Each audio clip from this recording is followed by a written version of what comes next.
Dua remaja perempuan, sahabat terbaik, kini telah meninggal. Mereka tewas saat naik sepeda listrik sepulang acara sekolah. Mereka ditabrak oleh seorang pengemudi yang melarikan diri dari tempat kejadian, tetapi kemudian berhasil ditangkap. Dan tampaknya cerita ini jauh lebih dari sekadar tabrak lari. Para tetangga dan anggota keluarga tidak tinggal diam.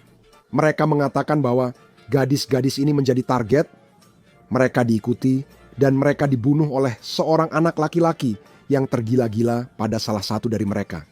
Dan meskipun mereka sudah berusaha melindungi diri selama berminggu-minggu, dan mereka mengatakan bahwa mereka sudah menghubungi penegak hukum sebelum kecelakaan ini terjadi, tidak ada yang dilakukan untuk menyelamatkan nyawa mereka. Kami sedang menangani kasus yang disajikan oleh Law and Crime. Saya Chris Stewart.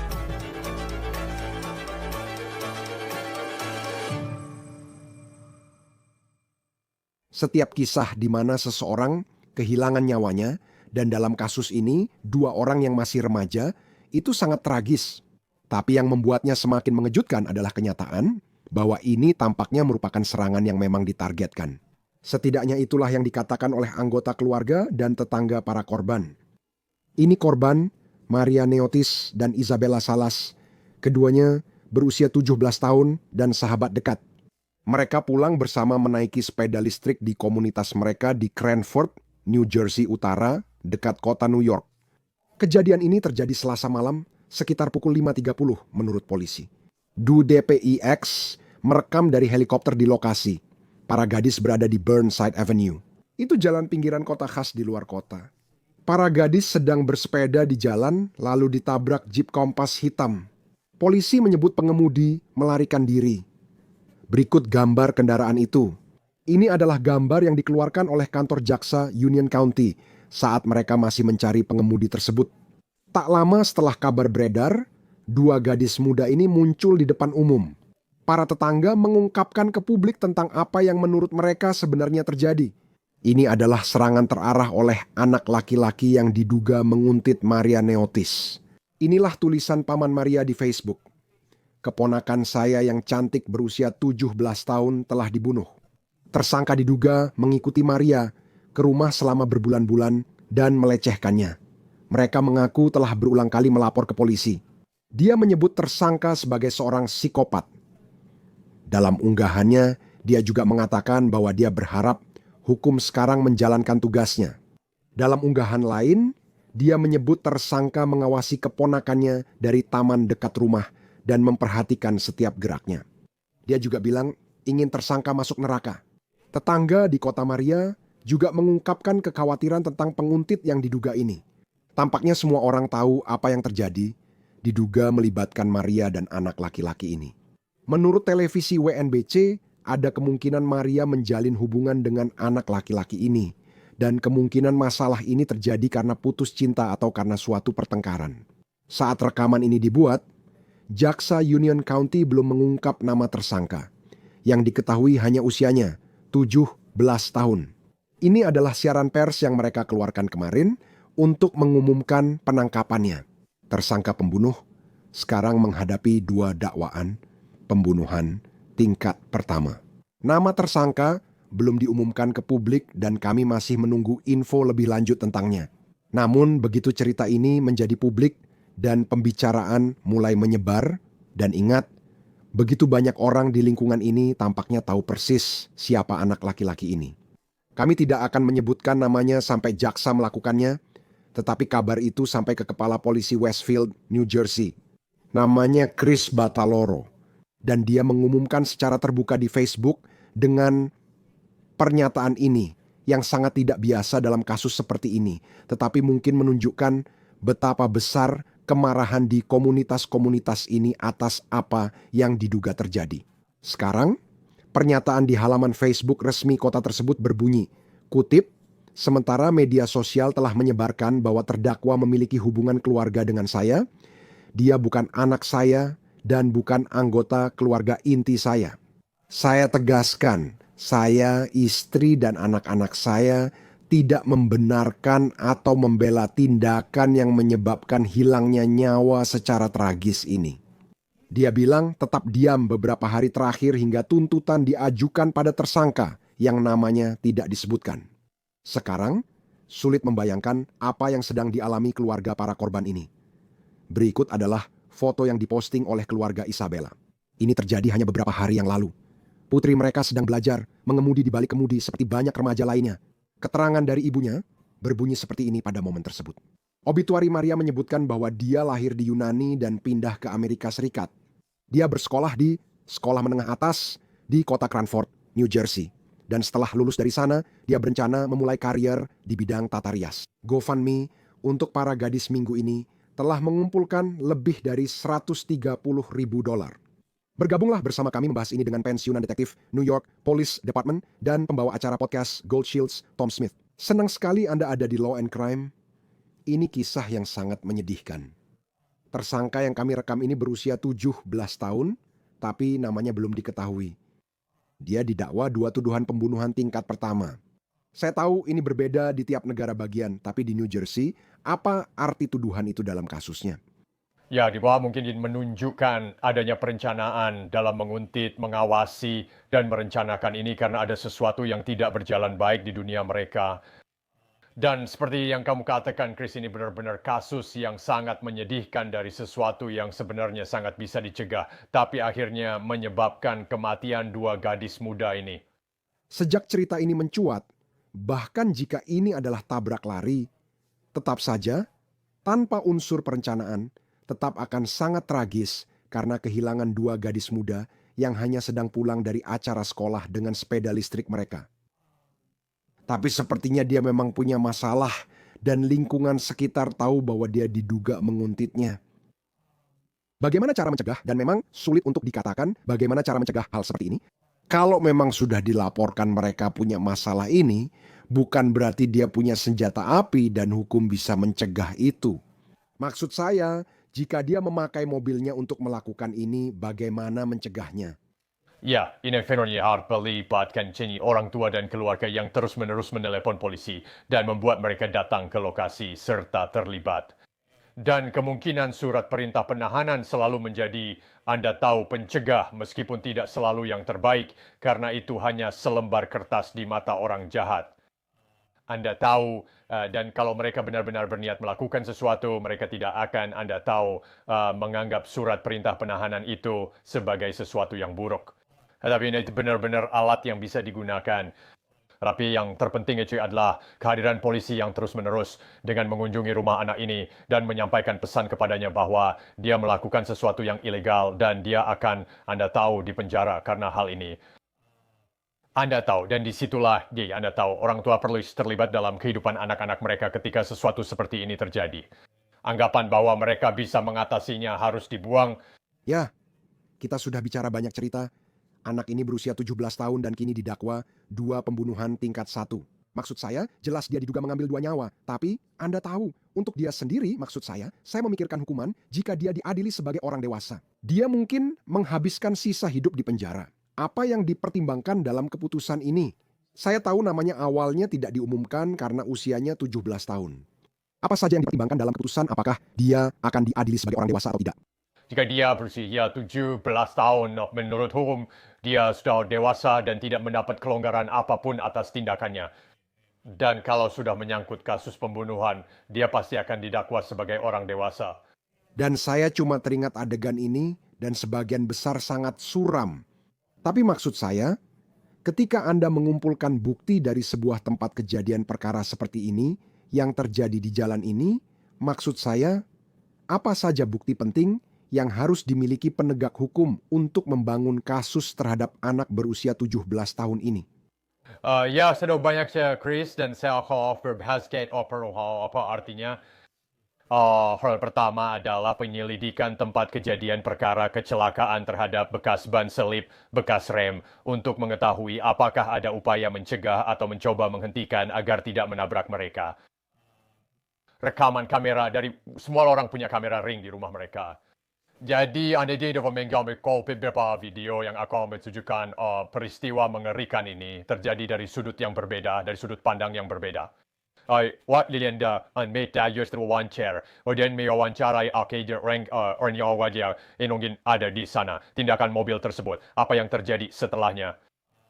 Anda tahu, Court Shard tahu saja, Anda akan lebih mendalami penyelidikan latar belakang tentang masa lalu kedua orang ini dan seperti apa hubungan mereka. Ya, namun saat di lokasi kejadian sangat grafis dan masih dalam penyelidikan dengan peristiwa serta hal-hal yang sudah jelas terlihat di sana. Ya, saya tidak bisa membayangkannya. Saya percaya mereka punya mobil itu karena tersangkanya sudah ditangkap. Saya kira itu Jeep Kampas. Apa yang bisa Anda ketahui dari kendaraan itu sendiri sebagai seorang penyelidik? Nah, Racing Bus ini ketahui semuanya. Tahunya, WeChat biasa global positioning system di dalamnya. Anda bisa tahu di mana mereka berada, berapa lama mereka berada di suatu area, dan kemana mereka pergi setelahnya. Tapi kerusakan pada mobil akan berperan di situ, bagian mana saja yang rusak. Dan tahun itu pada yang pemanakan sebelumnya lebih kepada tempat kejadian perkaranya harusnya yang akan diperhatikan di sini seperti bekas ban selip, bekas pengereman dan hal-hal seperti itu yang benar-benar akan berperan penting dalam hal ini. Lalu ketika masuk ke bagian perencanaan sebelumnya dan kita sudah sering melihat pada banyak tersangka seperti ini, selalu ada jejak digital, apalagi kalau mereka berusia 17 tahun. Banyak anak-anak menghabiskan hidup di depan komputer dan online. Bagaimana Anda mencoba menyusun siapa dia berdasarkan seperti apa jejak digitalnya? Ya, anaknya akan begitu mundur. Ya, Faisal akan jadi sebuah tanggal pasien itu dan terus bekerja mundur ke akun media sosialnya dan juga milik dia. Bahkan mungkin juga teman-teman mereka ya untuk melihat jaringan komunikasi ini dan apa yang dikatakan. Tapi Anda akan bekerja mundur dan Anda akan terus melakukannya dan terusnya melakukannya karena akan ada banyak hal di sana. Seperti yang Anda dikatakan, anak-anak zaman sekarang khususnya usia 17 tahun selalu saling berkomunikasi tentang kehidupan mereka di berbagai platform. Jadi semua itu akan berperan di hal sejauh menyangkut perizinan sebelumnya dan hubungan antara orang-orang ini. Dia tampaknya memiliki ketertarikan pada gadis ini, Maria, yang merupakan salah satu korban. Kita tidak tahu pasti apakah mereka pacaran atau sudah berapa lama, tapi mereka saling mengenal dan dia tampaknya naksir Maria.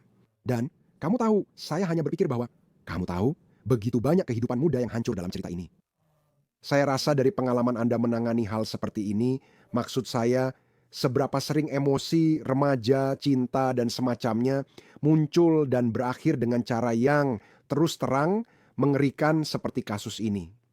Ya, mungkin tidak separah ini, tapi Anda pernah menangani kasus hubungan, penguntitan, dan sulit melepaskan hubungan.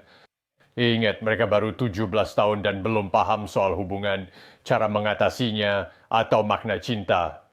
Mereka terjebak mencoba dewasa di dunia orang dewasa, tapi sulit memproses jika sesuatu tak sesuai keinginan mereka.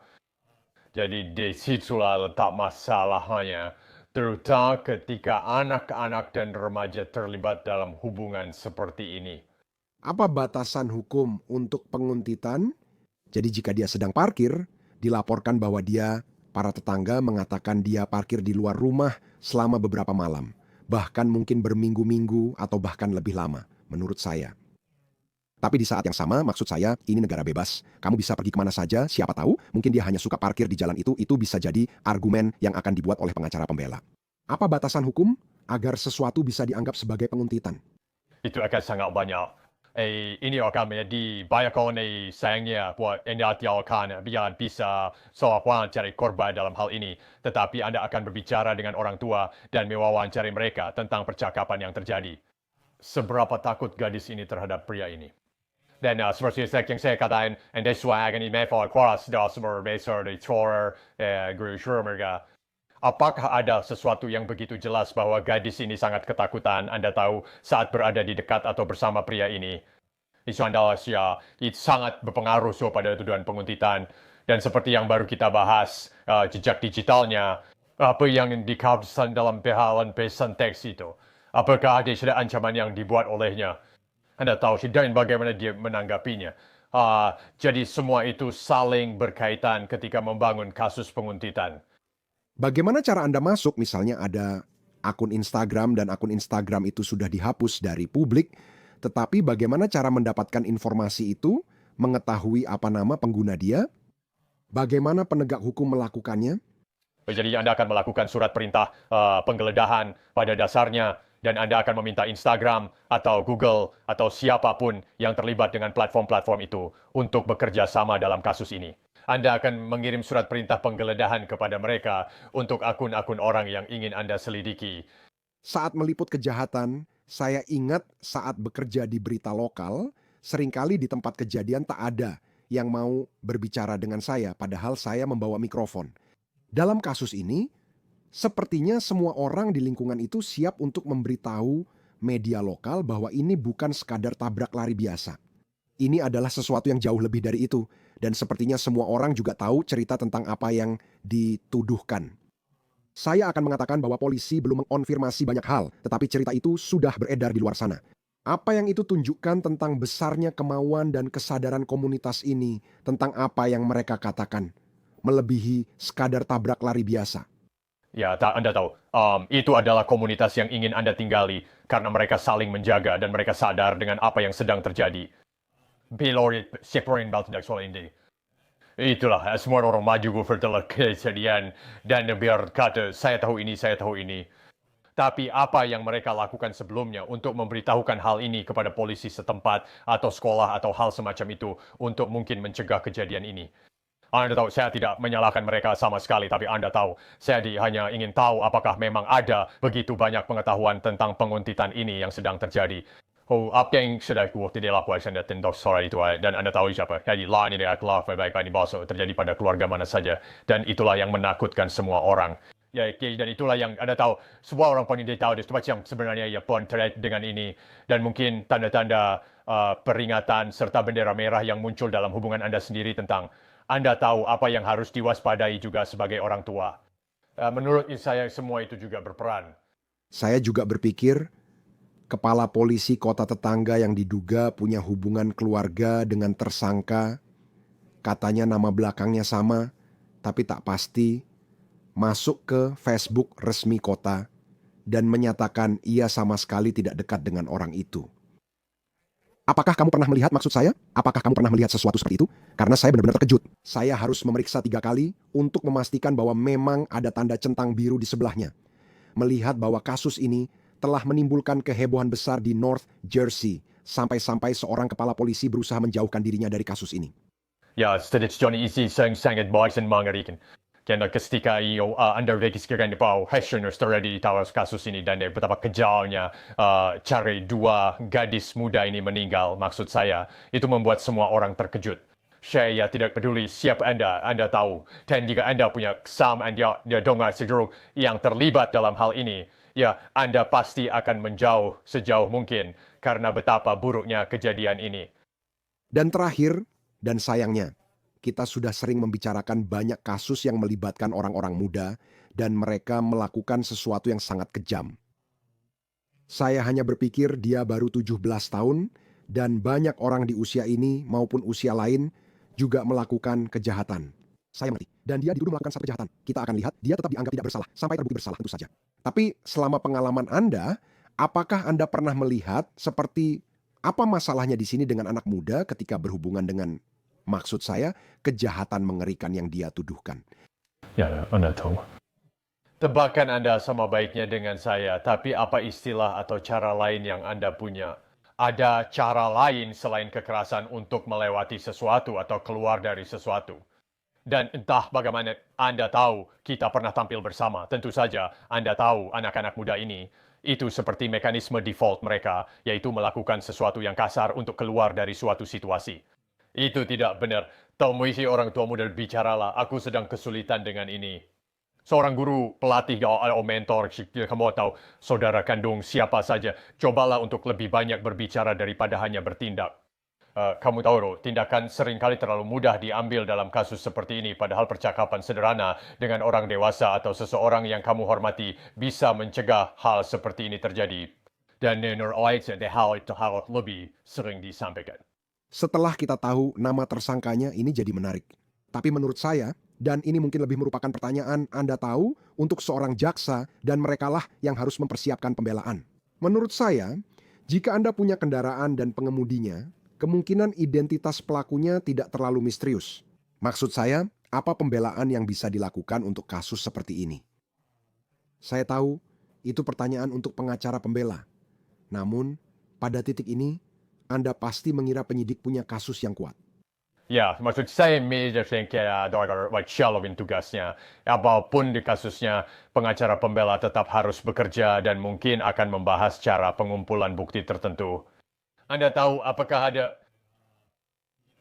perundungan yang terjadi atau Anda tahu hal-hal seperti itu dalam wawancara. Jadi, pengacara pembela akan mencoba banyak hal. Pada akhirnya, Anda tidak bisa menghindari bukti dan tindakan yang terjadi.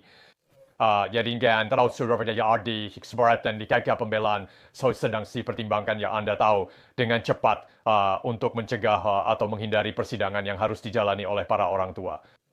Jadi sudah Anda tahu, saya bisa menjadi akhir yang cepat untuk ini, tapi kita harus melihat dan menunggu bagaimana hasilnya nanti.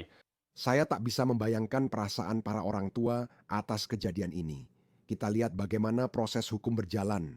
Detektif pensiunan Departemen Kepolisian New York, Tom Smith, yang juga pembawa acara podcast Gold Shields, selalu menyenangkan memiliki Anda di Law and Crime. Terima kasih sudah bersama kami. Terlalu senang, Chris. Terima kasih. Kami akan terus memantau cerita ini sambil mencari tahu nama tersangka kasus ini. Itu saja untuk On The Case dari Law and Crime. Berlangganan di YouTube dan Spotify. Saya Chris Stewart. Sampai jumpa di lain waktu.